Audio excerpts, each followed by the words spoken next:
Nous vous proposons une nouvelle édition de Du côté de chez Schwartz, l'émission actuelle et culturelle de Radio Shalom. Et cette semaine, nous avons le plaisir de recevoir Grégoire Axelrod, l'auteur de L'amour ou la mort, qui vient de paraître aux éditions de l'Archipel. Bonsoir Grégoire. Bonsoir Sandrine. Alors c'est un livre que l'on n'attendait pas. Et c'est sans doute la raison pour laquelle il happe le lecteur. La carrière de la vedette du musical Maurice Chevalier a été exemplaire. Il a exporté son charme de grand séducteur à l'international. Pourtant, son parcours a été entaché par des accusations de collaboration pendant la Seconde Guerre mondiale. Et votre livre met un point final à ces rumeurs, en dévoilant la folle histoire d'amour entre Maurice Chevalier et votre grand-mère. Alors vous me direz si c'est vraiment votre grand-mère, dont le nom de scène était Nita Raya, une juive russe qu'il sauva avec ses parents de la Shoah. Vous montrez le vrai visage de Maurice Chevalier. Lorsqu'ils se rencontrent en 1936, Maurice Chevalier est à 47 ans une immense vedette, aussi bien en France que de l'autre côté de l'Atlantique. Nita Raya, elle, n'a que 19 ans. La jeune danseuse d'origine russe éblouit néanmoins chaque soir le public par sa beauté et son énergie.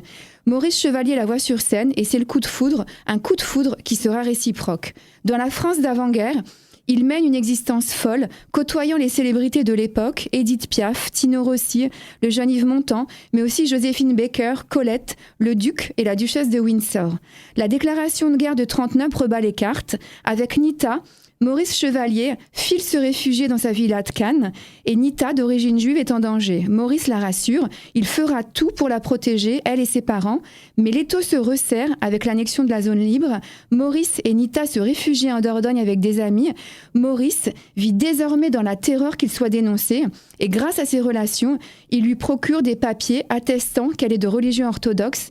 À la Libération, Maurice Chevalier, accusé de collaboration et menacé d'exécution sommaire, Nita volera à son secours. Donc on a l'impression que j'ai tout dit. Oui.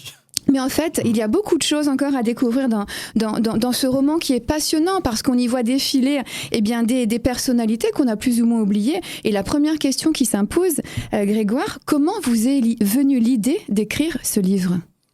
En fait, ma grand-mère, c'était ma meilleure amie. Et je l'ai bien connue de mes 17 à mes 28 ans, donc pendant 11 ans. Quand j'habitais Paris, j'allais la voir très régulièrement. Et c'est vrai qu'elle est très mystérieuse. Donc, elle n'aimait pas raconter sa vie. Elle disait que ce n'était pas intéressant, mais c'est toujours les gens qui ne veulent pas parler qui sont les plus intéressants dans un sens. Et quand j'ai appris ce qui s'est passé avec Maurice Chevalier, ce qui s'est passé aussi pendant la Seconde Guerre mondiale. Vous l'avez appris par elle ou en le découvrant en lisant des documents ? En fait, quand j'allais chez elle, je voyais des portraits de Maurice, des statues de Maurice, des tableaux de Maurice. Donc je me disais, mais qui est cette personne ? Parce que dans ma famille, c'est un peu tabou. Personne ne m'avait raconté qui était Maurice Chevalier et on ne m'avait pas non plus donné tant d'informations sur ma grand-mère. Et un jour, elle a commencé à me raconter qu'il a eu un Oscar d'honneur à Hollywood. C'est quand même pas n'importe quoi pour un Français. Et puis après, petit à petit, elle me donnait des informations, elle m'a donné des articles de presse de l'époque, et des photos avec Walt Disney, etc. Et là j'ai compris qu'ils étaient dans une autre cour. Et on voit d'ailleurs en couverture une jolie photo de Maurice Chevalier et de votre grand-mère. Il faut dire que votre grand-mère s'est remariée avec votre père et que sans doute son premier amour était un petit peu à cacher. Ma grand-mère a été fiancée avec Maurice Chevalier pendant 12 ans et après elle s'est mariée avec Joseph Axelrod, qui est mon grand-père. Et ça n'a pas duré très longtemps, c'était un joueur de casino. Mais ma grand-mère rêvait de se marier et Maurice s'était déjà marié une fois avant. Et c'est vrai qu'il voulait pas, il avait déjà donné et qu'il ne voulait pas faire un deuxième mariage. Quand on lit ce livre, c'est tellement extraordinaire qu'on se demande si tout est vrai. Quelle est la part de roman ? Quelle est la part de réalité ? Alors, il y a un tout petit peu de roman, parce que pour moi, c'est une histoire vraie à 99%. La seule chose, c'est par exemple pour leur fiançailles. Il y a des discussions, par exemple au Phuket, et je ne pouvais pas connaître leurs discussions précises. Donc j'invente un petit peu, mais en même temps, si on fait un livre sur Louis XIV, on est obligé d'inventer un petit peu, mais tout est vrai de A à Z, tout a été vérifié. Maurice a écrit ses mémoires aussi, donc ça nous a aidés. Et puis j'ai encore tous les souvenirs de ma grand-mère, parce que c'est une personnalité unique, et quel destin. Je veux dire, c'est rare, que ce soit elle ou Maurice, c'est deux personnes qui viennent, qui étaient des petits artistes. Maurice, il voulait être acrobate. Elle, une petite danseuse, alors et ça devient des stars. On va en dire un mot justement de Nita Raya, que j'ai vraiment découverte moi en vous lisant. Donc elle a une destinée prodigieuse. Son vrai nom c'est Raïssa Belov-Jerkovic. Elle naît le 15 octobre 1915 à Kishinev en Moldavie. C'est une jeune femme qui est incroyablement belle, qui arrive en France en 1926. Elle devient danseuse, meneuse de revue, chanteuse et actrice. Maurice Chevalier l'aperçoit 10 ans plus tard dans un petit rôle de Broadway, une pièce américaine dans laquelle Marianne Dietrich fait ses débuts. Et Nita Raya et Maurice Chevalier partageront leur vie, comme la scène, pendant 10 ans. Comment vous expliquez qu'aujourd'hui, elle soit quasiment, même totalement oubliée, Nita Raya ? C'est vraiment triste pour moi, parce que, même pour Maurice, honnêtement, je trouve qu'on oublie notre culture en France. Et c'est terrible de penser comme ça, parce qu'on n'est pas des gens sans passé. On est des gens qui avons une grande culture en France. Maurice Chevalier, c'est la culture en France et aux États-Unis. Et aux États-Unis, ils ont beaucoup plus de respect pour Maurice qu'en France. Bon, après, ça m'attriste, mais j'ai quand même fait ce livre avec l'Archipel, qui est une grande maison. Et je ne sais pas pourquoi je suis confiant. Je sais qu'il y a des producteurs de cinéma qui sont intéressés pour l'adapter. Donc, je pense qu'un jour ou l'autre, ça fera un grand succès. Alors c'est déjà un grand succès pour ceux qui le lisent, et évidemment nous sommes sur la fréquence juive et il y a cet épisode qui nous interpelle tous. Après la déclaration de guerre, Maurice Chevalier remonte sur scène et finalement il est coincé par son entourage. Il va notamment chanter en Allemagne devant des prisonniers français. C'est un épisode qui sera pour lui une sorte de... plus qu'une tare, puisqu'après il sera même menacé de sa vie. Est-ce que vous avez des explications par rapport à tout ça ? Pourquoi il n'a pas refusé ? Est-ce que finalement il était trop loin de la politique pour se rendre compte de ce qu'il se passait ? Qui était Maurice Chevalier ? Alors, Maurice Chevalier est une personne apolitique. C'est-à-dire que lui ne donnait jamais son avis politique. Il n'en avait pas. C'était un artiste. Il côtoyait les présidents, il côtoyait les ministres aussi. Et en fait, il y avait son neveu qui était prisonnier en Allemagne. Et lui, il avait négocié avec les nazis qu'il allait chanter dans un camp où il avait été lui-même prisonnier. Ça devait être discret, évidemment. Et qu'en échange, les nazis libéraient 10 prisonniers, dont son neveu. Et en fait, ils n'ont pas libéré son neveu. Ils en ont libéré 10 autres, qui venaient aussi de Belleville. Et évidemment, à l'époque, il y avait une désinformation, mais qui existe aussi maintenant. Mais sauf qu'à l'époque, c'était quand même beaucoup plus grave, avec les Allemands qui ont publié Maurice en photo dans le camp, disant qu'il faisait une tournée en Allemagne, ce qui est complètement faux. Et puis, il faut aussi dire la vérité que Pierre Dac était humoriste à l'époque sur Radio Londres, il n'a pas vérifié les faits. Et franchement, c'est un scandale ce qu'il a fait de faire une chanson contre Maurice, parce qu'il aurait dû se faire fusiller. Il a failli se faire fusiller plusieurs fois, et ma grand-mère l'a sauvé.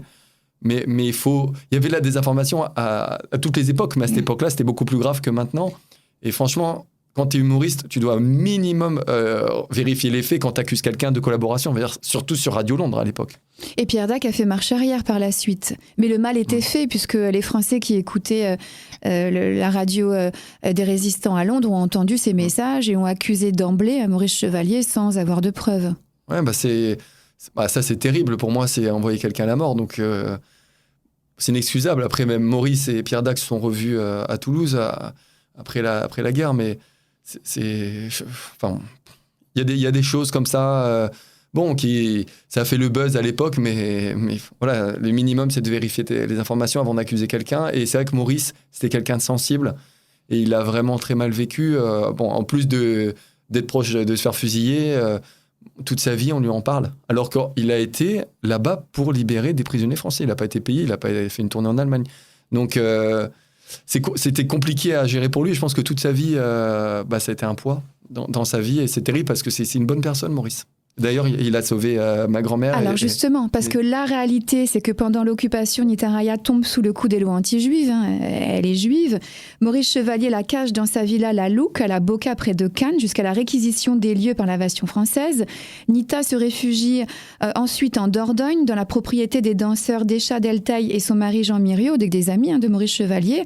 Et lorsque l'armée allemande envahit la zone libre le 11 novembre 1942, Chevalier fait venir les parents de Nita Raya et leur fournit de faux papiers. Grâce à un faux certificat rédigé en roumain, Nita Raya échappera à la déportation, et le document reconnu authentique établissait qu'elle et sa mère Anna n'étaient pas juives, mais catholiques orthodoxes. Et en fait, vous expliquez tout ce qu'on ne sait pas. C'est que Maurice Chevalier a fait tout ce qu'il a pu pour sauver non seulement son amour, mais aussi la famille de son amour. Mais c'est ce qui est horrible, c'est-à-dire qu'on te... on te dénonce comme collabo, alors que chez toi, tu as des juifs que tu sauves. Et tu peux pas dire la vérité. Tu vas pas dire non, je suis pas collabo parce que j'ai Nitaraya qui est juif chez moi. Et ses parents, parce qu'il s'occupait de ses parents.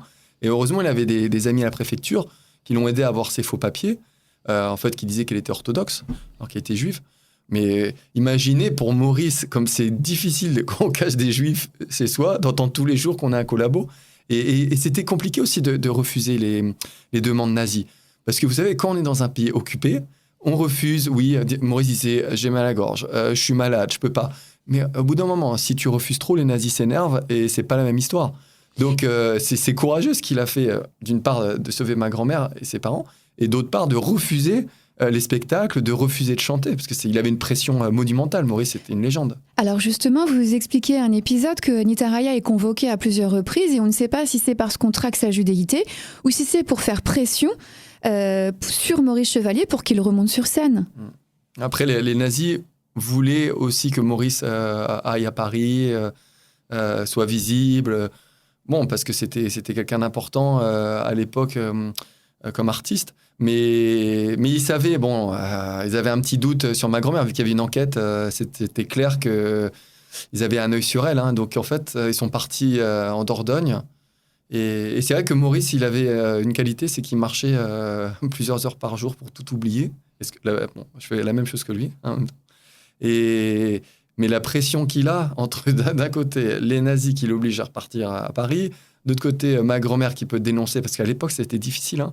Franchement, il y a des Français qui se sont mal comportés aussi, oui. Qui étaient des gros collabos. Hein. Oui, la délation, c'était une habitude très française. Ouais, bien sûr. Donc imaginez pour lui la complexité totale. Le pauvre, il était dans un état catastrophique. Ma grand-mère, c'était quelqu'un qui était toujours positif. Alors elle, il n'y avait rien elle avait peur de rien.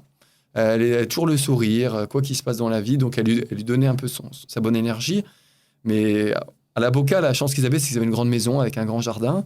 Même si à l'époque, ils avaient construit un potager et que les nazis avaient détruit tous les potagers qui avaient été plantés après une date, je crois que c'était 42. Et donc, ils essayaient de s'organiser. Bon, ils jouaient au tennis, ils essayaient de changer les idées, mais quelle complexité. Et ça a duré tellement longtemps, en plus.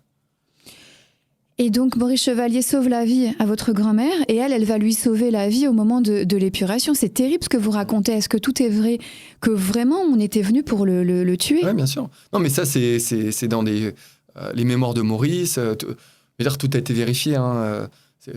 Même si c'est tellement énorme que ça paraît faux, mais c'est la réalité. Ça a été de la guerre. Il se passe aussi tellement de mauvaises choses et quelques belles choses. Et Maurice, en fait, a été convoqué. Quand ils l'ont pris, c'était carrément pour le fusiller, puisqu'il avait été condamné à mort à Alger, d'ailleurs. Hein. Et là, il a un interrogatoire avec double maître, en fait. C'était assez musclé. Il avait de la haine contre lui. Ça comme les gens ne connaissaient pas la réalité, il voulait aussi le descendre. Honnêtement, je pense qu'ils allaient le descendre. Mais grâce à ma grand-mère qui a pris une voiture, qui allait à Toulouse, chercher René Laporte, qui est un grand résistant, qui allait chercher après Maurice. Enfin, c'était une course contre la montre parce que franchement, peut-être à 24 heures près, il se faisait fusiller. Et quelle injustice! Quelle injustice! Quand tu casses des juifs chez toi et que tu te fais fusiller pour collaboration, c'est horrible. Et malgré tout ça, une année après, à la fin de la guerre, Maurice et Nitaraya se quittent. Qu'est-ce qui se passe? Est-ce qu'on peut savoir ce qui s'est passé? Bon, après, c'est ma grand-mère qui est partie. Ma grand-mère était spéciale, attention. Hein. C'est-à-dire qu'elle était quelqu'un de très libre, très indépendante. Et bon, je crois qu'elle a une petite relation avec son pianiste aussi. Voilà. Mais bon, vous savez, la guerre, ça détruit tout. Hein, puis ça a quand même des séquelles très fortes. Et c'est dommage parce que leur relation était partie sur des chapeaux de roue. Quand Maurice allait voir ma grand-mère a dit qu'elle n'était pas disponible pour le dîner, alors que elle était un peu folle parce que c'était quand même Maurice Chevalier. Mais ma grand-mère, elle a toujours été comme ça. Elle a toujours suivi son instinct. Et après, ils sont restés amis. Hein. Ils se sont revus toute leur vie. Et puis, elle a hérité de Maurice aussi. Donc, c'était une grande amitié. Mais après, je pense que Maurice, il a été aussi marqué très fort par ce qui s'est passé. Quand on passe si proche d'être fusillé, franchement, ça laisse des séquelles à la vie. Hein. Et d'ailleurs, Mireille Chevalier, c'est sa nièce qui a accepté de préfacer votre ouvrage, explique comment votre livre réhabilite une mémoire douloureuse pour la famille. Je voulais remercier Mireille parce que c'est quelqu'un qui a un très grand cœur et qui a beaucoup de respect pour Maurice et pour Nita, ma grand-mère. et qu'elle ait fait la préface, c'est un gros plus pour moi.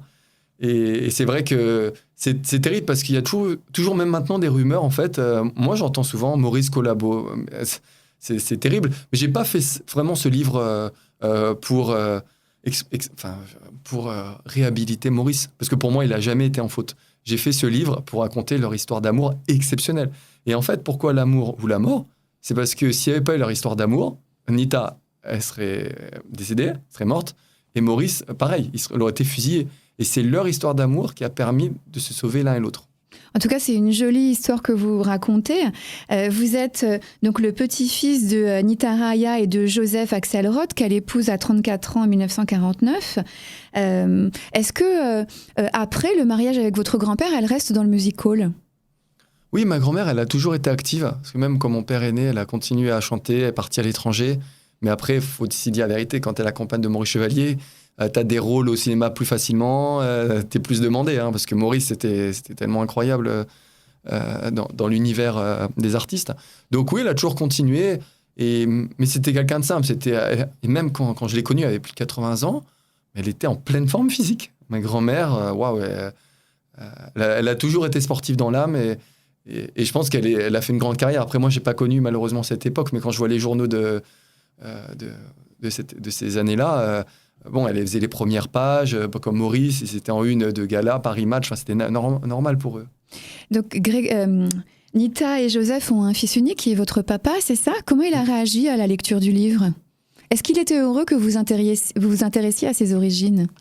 Alors, le problème, c'est que mes parents ont divorcé il y a 20 ans, et mon père, je ne l'ai pas revu depuis le divorce. Donc là, je le revois exceptionnellement dimanche, pour la première fois de ma vie, la première fois pour ces 20 dernières années. Donc, il savait que ma relation était très forte avec ma grand-mère. Et bon, mon père, il m'a toujours laissé faire ce que je voulais. Premier livre dans le foot, et celui-là sur Nita. Après, bon, on n'est pas la même personnalité. Il est un peu plus discret que moi. Et alors que moi, non. Pour moi, c'est une histoire tellement incroyable qu'elle doit sortir partout. Et je suis convaincu que ce livre, même aux États-Unis, il va cartonner. Parce que aux États-Unis, vraiment, ils ont un grand respect pour Maurice. Parce qu'ils ont une histoire aussi qui est plus courte que l'histoire française. L'histoire française, ça fait 2000 ans, alors qu'aux États-Unis, c'est un pays neuf. Et le judaïsme dans tout ça, est-ce que de Nita Raya, il est parvenu jusqu'à vous, sans indiscrétion aucune? Alors, c'est vrai qu'après la guerre, ma grand-mère, elle a toujours eu peur d'aborder ce sujet, même avec moi. Et mon père a épousé une catholique. Il faut dire que Joseph Axelrod, ça sonne avec une sonorité ashkénaze. Est-ce qu'il était d'origine juive? Oui, il était d'origine juive. Oui, aussi. De quel coin il venait? De Russie. Oh, d'accord, donc c'était plus facile entre eux de se comprendre aussi. Après, je ne sais pas s'ils se parlaient russe ou français. Oui. Mais oui, ils venaient de la même région.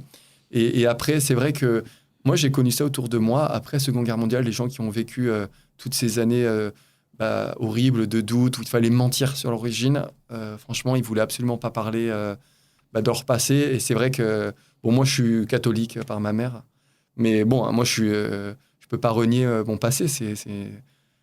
Ma grand-mère était exceptionnelle, c'était quelqu'un d'immense. Est-ce qu'il y a des petites choses du judaïsme de vos grands-parents qui sont parvenues jusqu'à vous? Ma grand-mère, elle m'a transmis beaucoup de valeurs aussi. Et après, moi, j'ai beaucoup d'amis juifs autour de moi qui m'entourent. Bon, après, je peux pas parler parce que c'était vraiment un sujet tabou pour elle. Et bon, je peux comprendre aussi. Mais vous savez ce que ça doit être pendant 4 ans quand on doit mentir sur ses origines? Est-ce que tu es juste te dire non alors que tu l'es? C'est horrible. Je veux dire, et c'est pour ça que c'est important de reparler de cette époque-là, parce qu'on ne sait pas ce que peut être l'avenir. Hein. Vous parliez tout à l'heure, finalement, plutôt que de réhabiliter un personnage ou de raconter une histoire vraie, c'était de parler d'une histoire d'amour. Est-ce que c'est ça, finalement, l'objectif de l'écriture de votre livre? Moi, je voulais raconter l'histoire exceptionnelle de ma grand-mère.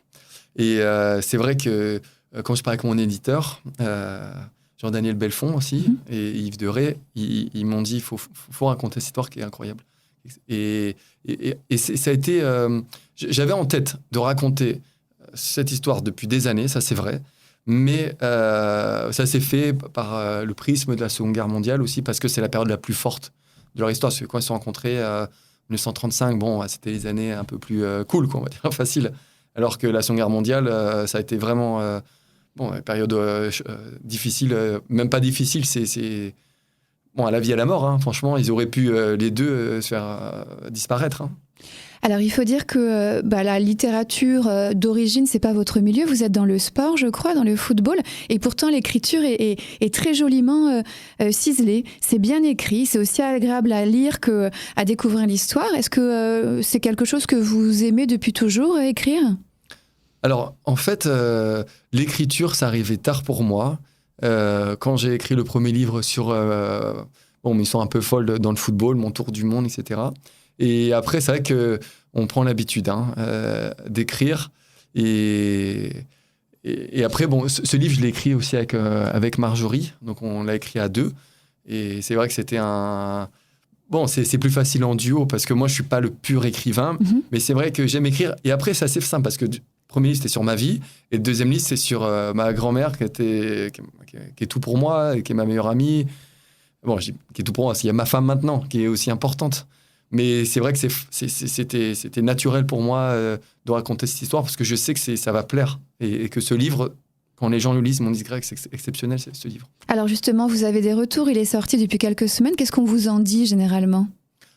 Les retours sur l'écriture ou sur l'histoire, c'est incroyable. Et après, au niveau des médias, ça met un peu plus de temps parce qu'il y a le Festival de Cannes, etc. Et c'est vrai que le premier livre, j'étais très médiatisé. Et même encore, j'ai des interviews de journaux coréens. Américain.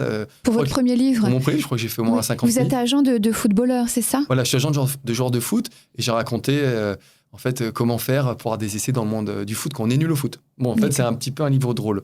Et donc, ça va être adapté en documentaire. C'est une très grosse histoire. Et par rapport à Maurice... Parce que c'est un grand écart entre les deux. Ouais, c'est vrai, mais après, je parle de Maurice et de Nita aussi dans mon premier livre parce que si j'ai fait... le tour du monde pour devenir footballeur professionnel en faisant un faux site internet, en étant créatif, c'est parce que j'ai grandi avec Nita.